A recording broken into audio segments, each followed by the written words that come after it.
بادشاہوں کی نیت کے سبب بھی رعایا کے رزق میں کمی ہو سکتی ہے۔ حضرت عبداللہ بن عباس رضی اللہ تعالیٰ عنہ فرماتے ہیں، کوئی بادشاہ سیر و سیاحت کے لیے باہر نکلا تو اس نے ایک آدمی کے پاس ایک گائے دیکھی جو 30 گائے کی مقدار کے برابر دودھ دیتی تھی۔ بادشاہ معتجب ہوا اور اس نے اس گائے کو خود لے جانے کی نیت کر لی۔ دوسرے دن دونے کے وقت پھر آیا تو گائے نے پہلے کی نسبت نصف دودھ دیا۔ تو بادشاہ نے پوچھا، اس کا دودھ کیسے کم ہو گیا؟ کیا اسے چارہ نہیں دیا گیا؟ تو مالک نے کہا، اسے معمول کے مطابق چرایا گیا ہے، مگر محسوس ہوتا ہے بادشاہ نے ظلم کرنے کی ٹھان لی ہے۔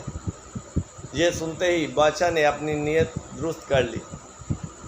تو جب دوبارہ گائے کو دھویا گیا تو اس نے دوبارہ اس مقدار کے برابر ہی دودھ دیا جس مقدار کے برابر وہ پہلے دودھ دیتی تھی۔